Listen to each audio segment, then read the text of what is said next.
जय श्री कृष्ण। आप सभी को वैशाख शुक्ल मोहिनी एकादशी की ढेरों शुभकामनाएं।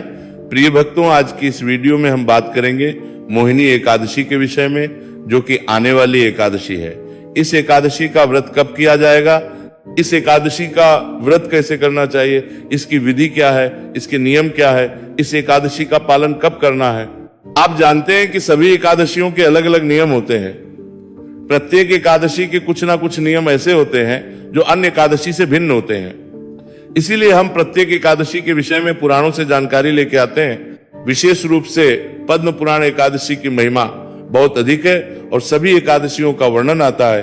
तो आज भी लेके आए हैं आपके लिए जानकारी पद्म पुराण से और अन्य पुराणों से भी कि कैसे आपको मोहिनी एकादशी व्रत करना है, इसकी महिमा क्या है, किसने इस व्रत को सबसे पहले किया, किसके कारण यह लोगों के बीच में आया और लोगों ने इसको करना आरंभ किया, और किसने क्या पुण्य प्राप्त करके किस प्रकार से अपने जीवन का उद्धार किया।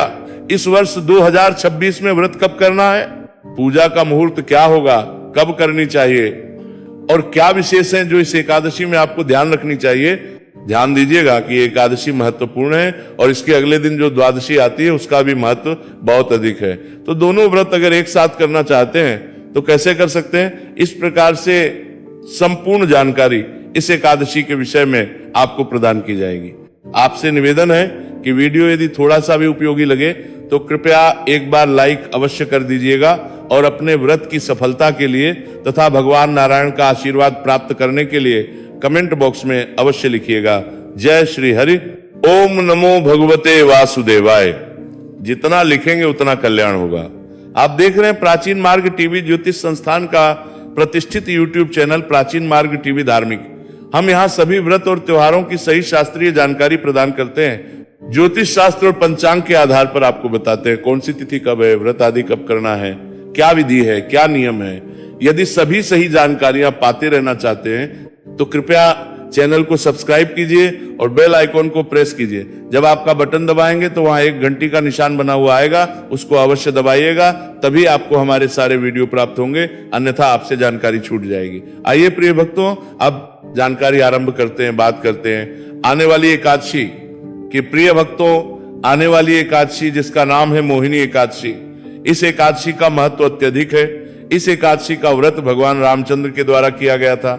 इसका जो वर्णन आता है, जब भगवान कृष्ण से महाराज युधिष्ठिर ने पूछा कि प्रभु वैशाख शुक्ला एकादशी का व्रत कैसे करना चाहिए, इससे क्या पुण्य फल प्राप्त होता है और किसे करना चाहिए, श्री कृष्ण कहने लगे कि हे युधिष्ठिर, इस व्रत को दस्य वशिष्ठ के द्वारा भगवान रामचंद्र के निवेदन पर उन्हें बताया गया। ये जो व्रत है ये मनुष्य के सभी कलेशों को हरने वाला है, मनुष्य के सभी मोह को दूर करने वाला है, माया जाल से बाहर निकलने वाला है और ये मनुष्य का उद्धार करने वाला है। कहते हैं कि भगवान रामचंद्र ने श्री वशिष्ठ से पूछा कि हे गुरुवर, कोई ऐसा व्रत बताइए जिससे समस्त पाप और दुख नाश को प्राप्त हो जाए। मैं सीता जी के वियोग में बहुत से मैंने दुख भोगे हैं, अतः कि व्रत बतलाइए जिससे कि मैं इन सब से बाहर आ सकूं। तब वशिष्ठ ने कहा कि हे राम, आप अत्यंत शुद्ध और पवित्र हैं। यद्यपि आप नाम का स्मरण करने से ही मनुष्य पवित्र हो जाते हैं, तो इस मानव जात का कल्याण करने के लिए आपने ये बड़ा सुंदर प्रश्न पूछा है। तो मैं आपको अवश्य बताता हूं कि वैशाख मास में शुक्ल पक्ष में जो एकादशी आती है उसका नाम मोहिनी एकादशी है। इस एकादशी का व्रत करने से मनुष्य सब पापों तथा दुखों से छूटकर मोहजाल से मुक्त हो जाता है। अतः यह व्रत सभी दुखी मनुष्यों को अवश्य करना चाहिए, इससे कि सब पाप और दुख नाश को प्राप्त हो जाते हैं। तो प्रिय भक्तों, ये जो व्रत है ना, ये मनुष्य के दुखों का नाश करने वाला है। आपके मन में अगर किसी भी प्रकार के कोई विचार आ रहे हैं जिनसे आप पीड़ित हैं, परेशान हैं, तो उन सबके समापन के लिए, उन सबके नाश के लिए आप इस व्रत को अवश्य कीजिएगा। आगे भगवान कृष्ण के द्वारा वृतांत और भी बहुत कुछ बताया गया और इसके महत्व पर खूब प्रकाश डाला गया। वर्णन आया कि एक वैश्य का पुत्र था, वह सारा धन वो कुकर्मों पर उड़ाता था। फिर उसे जंगल में भेज दिया गया, राज्य से बाहर निकाल दिया गया, वहां वो मनुष्यों को मार काट के खाने लगा।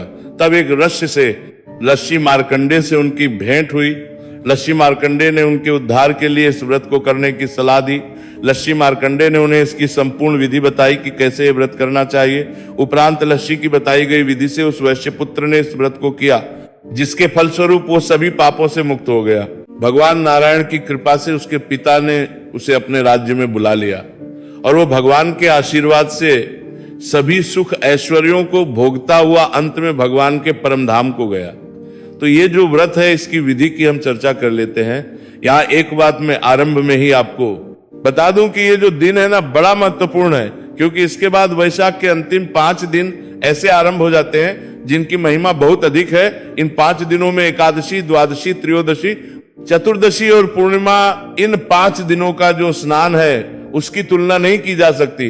द्वादशी, त्रयोदशी, चतुर्दशी, त्रयोदशी, चतुर्दशी और पूर्णिमा की तो 3 दिन का तो जो पूर्ण रूप से वृतांत आता है महात्म्य में, मैंने इसके लिए आपको अलग से वीडियो भी अपलोड किया है। इसके जो अंतिम 3 दिन हैं, वो 3 दिन आपको पूरा वैशाख नहाने का, स्नान का पुण्य फल दे सकते हैं। उस वीडियो का लाभ अगर आपने नहीं लिया है तो अवश्य देखिएगा कि आपको इन 3 दिनों में क्या क्या कार्य करने हैं, जिससे कि पूरा वैशाख नहाने का पुण्य ध्यान दीजिए। मैंने द्वादशी का अलग से भी डाला है। द्वादशी की महिमा इस एकादशी से अधिक है, पूरी जानकारी है उसन देना। दास के संदर्भिक अंतरी की दिखाई वीडियो में व्रत कब करना है, क्यों महत्वपूर्ण है। और एक बात बताऊं कि वर्णन यहां तक आता है पुराण में कि यदि आप द्वादशी के कर्म नहीं करते तो आपने कितने भी पूजा पाठ क्यों ना किए हो, उनका पुण्य फल भी आपको प्राप्त नहीं होता, वो नष्ट हो जाता है। इसीलिए ये द्वादशी बड़ी महत्वपूर्ण है। त्रयोदशी बड़ी महत्वपूर्ण है। इसकी जो चतुर्दशी है ना, उसका महत्व भी शास्त्रों में बहुत है। चतुर्दशी और त्रयोदशी का वीडियो भी शीघ्र ही आने वाला है। ये जो दिन है बड़े कल्याणकारी और बड़ा पुण्य, इतने बड़े दिन और कोई है नहीं वर्षों में। तो आइए अब हम जानते हैं कि इसके व्रत के नियम क्या हैं और व्रत को कैसे हमें करना है। इसके 3 दिन के नियम होंगे, जिसमें दशमी तिथि को कुछ त्याग कहे गए हैं। एकादशी के व्रत वाले दिन के भी कुछ नियम हैं और द्वादशी को पालन के लिए दशमी तिथि से आरंभ करते हैं। तो दशमी तिथि के दिन आपको कुछ वस्तुओं का त्याग करना है, जैसे कांसे के वस्तु का प्रयोग नहीं करना है। कांसे का पात्र चाहे आप भगवान के भोग के लिए प्रयोग करें, चाहे स्वयं के भोजन के लिए, चाहे बनाने के लिए, किसी भी रूप में कांसे के पात्र का प्रयोग नहीं करना चाहिए दशमी एकादशी को। इसके साथ लहसुन, प्याज आदि का प्रयोग भी वर्जित है। अगर आप लहसुन, प्याज आदि का सेवन करते हैं और एकादशी व्रत भी करते हैं तो एक दिन पहले ही आपको त्याग करना चाहिए। जो मांसाहार करते हैं, मदिरा पान करते हैं और एकादशी का व्रत भी करते हैं, तो ऐसे लोगों को भी मांसाहार और मदिरापान दोनों ही चीजें दशमी तिथि को त्याग देनी चाहिए। इन सब चीजों का ध्यान रखना है। दशमी तिथि को मसूर की दाल खानी है, वर्जित कहा गया है। मसूर की दाल के अलावा दशमी तिथि के दिन ही आपको चने का साग भी नहीं खाना है। शहद का प्रयोग भी वर्जित कहा गया है। इस दिन आपको शहद भी प्रयोग नहीं करना है। ना ही भगवान के पूजन में आप प्रयोग करेंगे, ना ही खाने में आप प्रयोग करेंगे। लेकिन एक बड़ी जानकारी आपको देता चलूं कि ये जो आने वाली द्वादशी है ना, इस पर शहद के दान की बड़ी महिमा है। शहद का दान बहुत कल्याणकारी है, तो शहद का दान आपने अवश्य करना है। उसके विषय में द्वादशी का जो मैंने वीडियो अपलोड किया है उसमें जानकारी दी गई, का लाभ लीजिएगा। जो भी पूजा पाठ की सामग्री की आवश्यकता है वो सब दशमी तिथि को ला के रख लेनी है और एकादशी के दिन आप व्रत पूजन करेंगे। ध्यान दीजिएगा कि जो माताएं बहनें अपना सर धोती हैं, बाल धोती हैं, उनको एकादशी और द्वादशी के दिन अपने बाल नहीं धोने चाहिए, सर नहीं धोना चाहिए। तो आप सभी दशमी तिथि को ही बाल या सर धो सकते हैं। एक वक्त का अनाहार कहा गया है कि रात्रि काल को अन्न नहीं खाना चाहिए। ये नियम आप अगर पालन कर पाए तो बहुत उत्तम है, क्योंकि नियम यही कहा गया है एकादशी का कि आपको एक अन्न लेना है। परंतु आज के समय आने को स्वास्थ्य संबंधी परेशानियां हैं लोगों के सामने, तो जैसा जिससे निर्जय उस प्रकार से आपको करने का प्रयास करना चाहिए। इस प्रकार से आप दशमी तिथि का दिन व्यतीत करेंगे। रात्रि काल को दंत धावन आदि करके सोइए, जिससे कि अन्न का कोई दाना मुंह में ना रहे, और एकादशी के दिन सूर्योदय से पहले अवश्य उठ जाइए, क्योंकि एकादशी के दिन का जो स्नान है सूर्योदय से पहले करेंगे तो परम कल्याणकारी है। कि वैशाख की एकादशी है और वैशाख शुक्ल पक्ष एकादशी सूर्य राशि परिवर्तन कर चुके आए, तो अब इसका पुण्य बहुत अधिक बढ़ जाता है। आपको निश्चित रूप से सूर्योदय से पहले स्नान करना चाहिए। गंगा जल युक्त जल से स्नान करते हैं तो बहुत उत्तम रहेगा।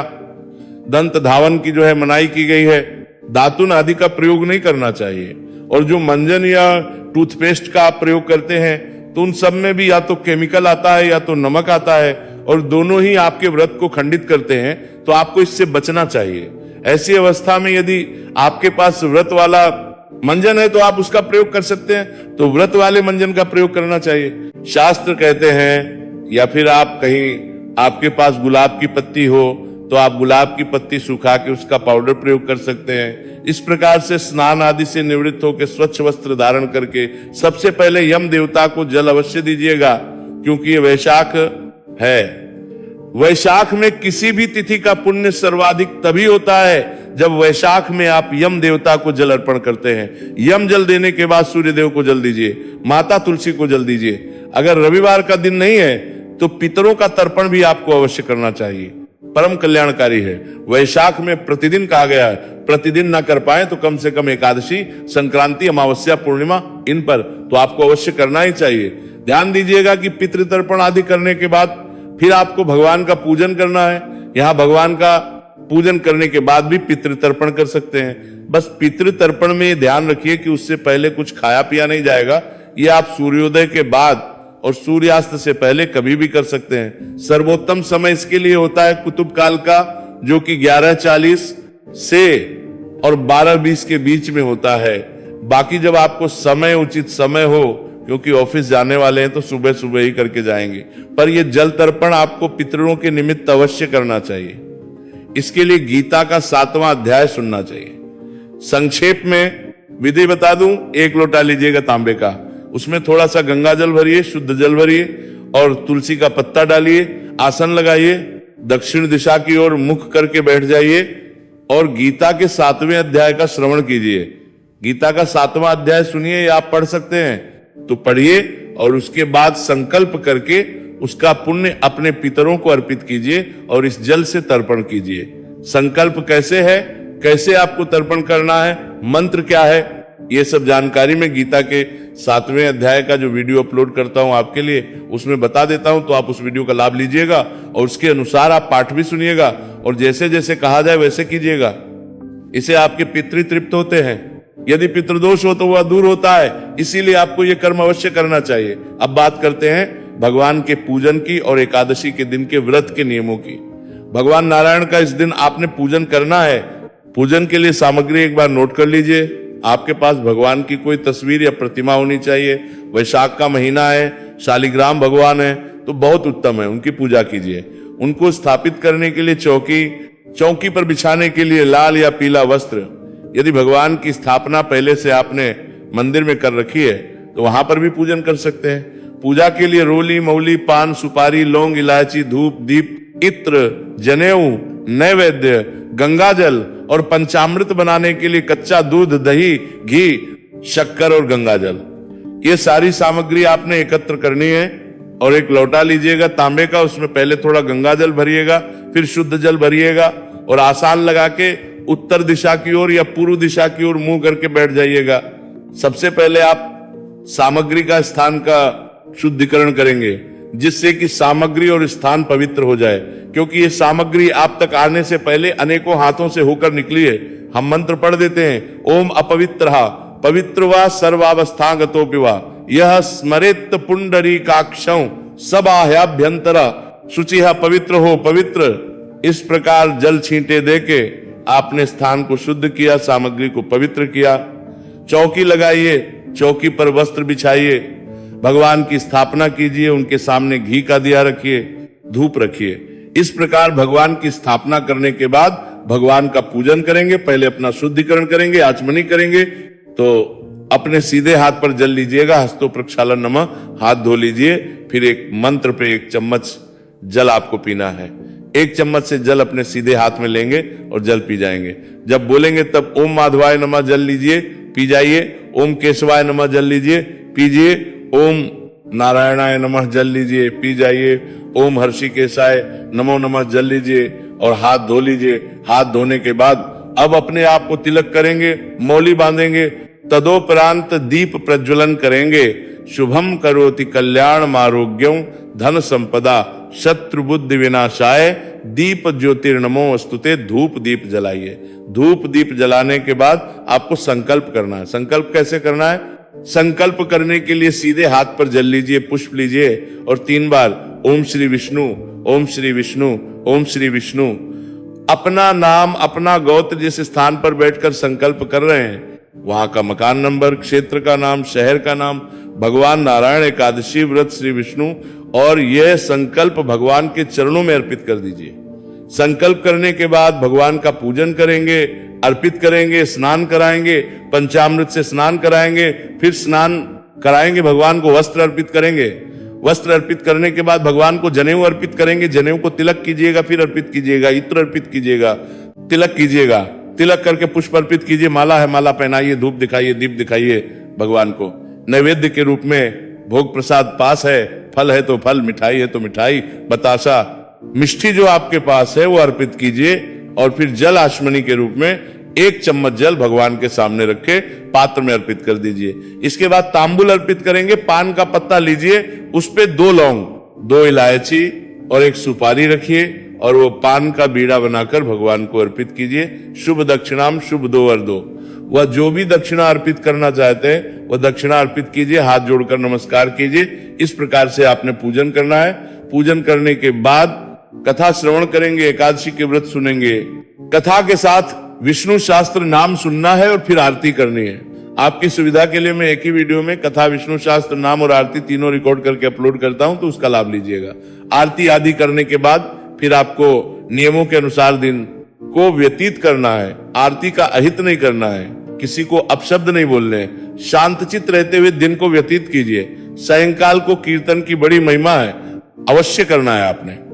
कीर्तन अगर आसपास कहीं मंदिर में नहीं होता है तो आपकी सुविधा के लिए मैं एक वीडियो अपलोड करता हूं जिसमें वो सभी स्तोत्र और पाठ होते हैं जो कीर्तन का पुण्य प्राप्त करने में सहायक होते हैं। भगवान नारायण कहते हैं कि यदि आप नाच गा के कीर्तन नहीं कर सकते तो आप इन स्तोत्र को पढ़ के, इनका पाठ करके या सुन के कीर्तन का लाभ ले सकते हैं, कीर्तन का पुण्य पा सकते हैं। तो सभी स्तोत्र और पाठ उसमें होते हैं, उस वीडियो का लाभ लीजिए, कीर्तन का पुण्य लीजिए।